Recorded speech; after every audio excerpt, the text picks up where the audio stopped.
मैं वो रात कभी नहीं भूलती जब पहली बार सच में मेरे साथ ऐसा हुआ था, जिसके बारे में मैं कभी सोच भी नहीं सकती थी कि एक ससुर भी अपनी बेटी जैसी बहू के साथ ऐसा कर सकता है। तो चलो शुरू करते हैं। मेरा नाम है राधिका, सब मुझे राधू कहते हैं। उम्र अभी अभी 27 की हुई है, पर गांव वाले आज भी कहते हैं कि लड़की तो अभी भी कच्ची आम की तरह है, रस भरी हुई। शादी को 2.5 साल हो गए, पर पति साहब शहर में नौकरी करते हैं, महीने में 10 दिन भी नहीं आते। अब तुम ही बताओ, पति जी के बिना मेरी रातें कैसे कटती होंगी। घर में मैं, सास ससुर और देवरानी जीजा की छोटी सी बेटी, बस। ससुर जी का नाम है ठाकुर साहब, मतलब ठाकुर हरबंस सिंह। उम्र 55 के करीब, पर कद इतना सीधा कि लगता है अभी भी घुड़सवारी करते होंगे। चौड़े कंधे, मूछें अभी भी काली और आंखों में वो चमक जो देखते ही औरत का दिल धक से कर देती है। लोग कहते हैं मैं उनसे डरती हूँ, पर सच ये है कि डरती तो मैं हूँ ही, पर किस बात का, ये मुझे खुद नहीं मालूम। उस रात की बात है। गर्मी बहुत थी, बिजली कट चुकी थी। मैं अपने कमरे में लेटी थी, सिर्फ साड़ी का पल्लू डाले। साड़ी गिली हो गई था पसीने से। दरवाज़ा खुला था क्योंकि हवा नहीं चल रही थी। अचानक ठाकुर साहब की आवाज़ आई, राधू, सो गई क्या बेटा? मैं चौंकी, उठकर बैठ गई। वो दरवाजे पर खड़े थे, सिर्फ बनियान और लुंगी में, हाथ में लालटेन थी। बोले, तेरी सास को नींद की गोली दी है, वो सो गई। मुझे लगा तुझे भी गर्मी लग रही होगी, ये लालटेन रख देता हूँ। मैंने कहा, जी ठीक है। वो अंदर आए, लालटेन मेज़ पर रखी और मेरी तरफ देखा। उस लालटेन की लाइट में उनका चेहरा कुछ ऐसा लग रहा था जैसे कोई पुराना राजा अपनी रानी को देख रहा हो। बोले, तेरी साड़ी तो पूरी गीली हो गई है, बदल ले नहीं तो ठंड लग जाएगी। मैंने जल्दी से पल्लू बोली, जी मैं अभी बदल लूँगी। वो मुस्कुराए, बोले, शर्माती बहुत है तू, घर में तो सब अपने हैं। फिर पास आए और मेरे माथे पर हाथ रखा। बुखार तो नहीं है? उस स्पर्श में कुछ था, न ठंडा न गर्म, बस एक झंझनाहट सी दौड़ गई पूरे बदन में। मैंने सिर हिलाया, नहीं जी। वो फिर बोले, चल छत पर चलते हैं, वहाँ हवा चल रही है। मैंने मना करना चाहा, पर मुंह से निकला, चलिए। छत पर चारपाई बिछी थी, वो लेट गए। मैं दूर खड़ी रही। बोले, बैठ ना राधू, क्या डर रही है? मैं चारपाई के किनारे पर बैठ गई। हवा सच में चल रही थी, मेरे बाल उड़ रहे थे। वो चुप थे, फिर अचानक बोले, तेरी शादी के समय मैंने सोचा था कि बहू ऐसी ही आएगी जो देखते ही दिल को भा जाए। मैंने कुछ नहीं कहा। वो फिर बोले, पर तू तो उससे भी ज़्यादा निकली। मेरा दिल ज़ोर से धड़कने लगा। मैंने पूछा, जी आप क्या कह रहे हैं? वो हंसे, बोले, कह रहा हूँ कि तू बहुत खूबसूरत है और मैं बूढ़ा हो गया हूँ, पर आंखें अभी भी जिंदा हैं। मैंने नीचे देख लिया। वो उठे, मेरे बिल्कुल पास आकर खड़े हो गए। उनकी सांस मेरे कानों को छू रही थी। बोले, डर मत, मैं कुछ नहीं करूँगा, बस इतना बता, कभी तुझे लगा कि मैं तुझसे कुछ ज़्यादा ही। वो रुक गए।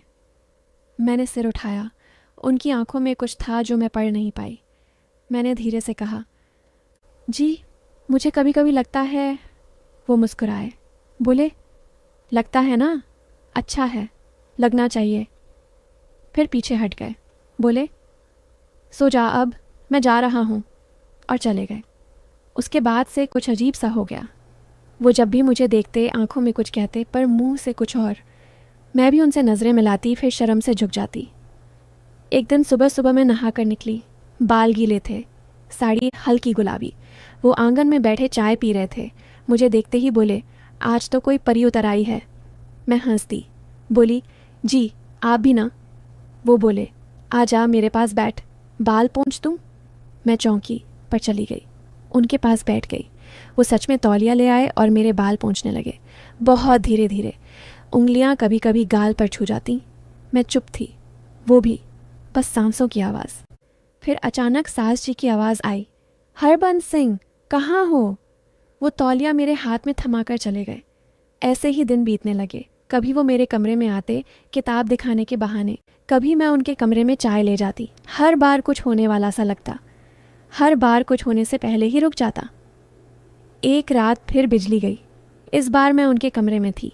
सास जी गांव गई थी। मैं चाय देने गई थी। वो लेटे थे। बोले, राधू ज़रा सिर दबा दे। मैंने सिरहाने बैठ गई। हाथ उनके सिर पर रखा। वो आंखें बंद किए लेटे थे। मैं सर दबा रही थी। अचानक उनका हाथ मेरे कंधे पर आ गया। मैं सिहर गई। वो बोले, डर मत, बस ऐसे ही पकड़ ले ताकि हाथ न कांपे। मैं चुप रही। उनका हाथ कंधे पर था, गरम। मेरा बदन कांप रहा था। मैंने धीरे से कहा, जी बस हो गया। वो हाथ नहीं हटाया। बोले, राधु एक बात पूछूं? मैंने हंसते हुए कहा, पूछिए ना। वो बोले, अगर मैं तेरा हाथ मांगता तो क्या देती? मैं हंस पड़ी। बोली, जी आप तो मेरे ससुर हैं। वो बोले, ससुर भी इंसान होता है राधु, और इंसान को जो चाहिए वो चाहिए। मैंने हाथ खींच लिया। उठकर खड़ी हो गई। बोली, मैं जा रही हूँ। वो भी उठ गए, मेरे सामने आकर खड़े हो गए। बोले, गुस्सा मत कर, मैं मजाक कर रहा था। पर उनकी आंखें मजाक नहीं कर रही थीं। मैं कमरे से निकल आई। उस रात मैं सो नहीं पाई। फिर एक दिन कुछ ऐसा हुआ कि सब बदल गया। मैं सुबह उठी तो देखा ठाकुर साहब मंदिर गए हुए थे। लौटे तो उनके हाथ में एक छोटा सा डिब्बा था। बोले, राधु ये तेरे लिए। मैंने खोला। अंदर एक सोने की पायल थी, बहुत सुंदर। मैंने कहा, ये क्यों जी? वो बोले, तेरी पुरानी टूट गई थी ना, मैंने सोचा नई दिला दूं। मैंने कहा, पर ये बहुत महंगी लग रही है। वो मुस्कुराए। बोले, तेरे पैरों में अच्छी लगेगी, पहन के दिखा। मैंने पहन ली। वो मेरे पैरों की तरफ देखते रहे। फिर बोले, सच में जैसे कोई अप्सरा हो। उसके बाद से वो रोज़ कुछ न कुछ लाते, कभी चूड़ियाँ, कभी बिंदिया, कभी साड़ी। मैं मना करती पर वो सुनते नहीं। लोगों को शक होने लगा। गांव में बातें होने लगीं। मेरी देवरानी ने एक दिन पूछ ही लिया, भाभी बाबूजी आपको इतना क्यों लाड करते हैं? मैंने हंस कर टाल दिया, पर सच ये था कि मैं खुद डरने लगी थी। डर इस बात का नहीं कि वो कुछ करेंगे, डर इस बात का था कि कहीं मैं ही कुछ न कर बैठूं। फिर एक दिन पति आए, 10 दिन रुके। जाते वक्त तो बोले, राधु मुझे लगता है बाबूजी तुझसे बहुत प्यार करते हैं। मैंने कुछ नहीं कहा। वो गए। फिर वही सन्नाटा। एक शाम मैं छत पर कपड़े सुखा रही थी। वो ऊपर आ गए। बोले, राधु आज तुझे कुछ बताना है। मैं रुक गई। वो मेरे पास आए, बहुत करीब। बोले, मैं मरने वाला हूँ। मैं चौंकी। क्या? वो बोले, डॉक्टर ने कहा है दिल कमज़ोर हो गया है, ज़्यादा दिन नहीं है। मैं रो पड़ी। वो मुझे गले लगा लिया, पहली बार। मैं भी उनसे गले लगी, बहुत देर तक रोती रही। फिर वो बोले, मैंने तुझे इतना लाड किया क्योंकि मैं चाहता था कि मेरे बाद भी कोई मुझे इस तरह याद करे जैसे मैंने तुझे चाहा था। सिर्फ अब बाप की तरह नहीं, उससे कहीं ज़्यादा। पर मैंने कभी तेरी इज्जत को हाथ नहीं लगाया और ना लगाऊंगा। मैं चुप रही। वो बोले, तू मेरी बहू है, हमेशा रहेगी। बस इतना याद रखना कि एक बाप ने अपनी बहू को बेटी से ज़्यादा चाहा था। उसके बाद वो बीमार रहने लगे। मैं उनकी सेवा करती, रात दिन उनके पास रहती। वो मुझे देखकर मुस्कुराते। फिर एक सुबह वो चले गए, हमेशा के लिए।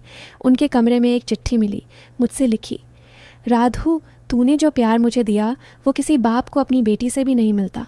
मैंने तुझे कभी गलत नज़र से नहीं देखा। हाँ, चाहा बहुत था, पर चाहत और मोहब्बत में फ़र्क होता है। मैंने सिर्फ चाहा था, तुझे अपना बनाना चाहा था, पर सिर्फ दिल से। तेरी पायल आज भी मेरे पास है, मैं ले जा रहा हूँ। तेरा बाप हरबंस सिंह।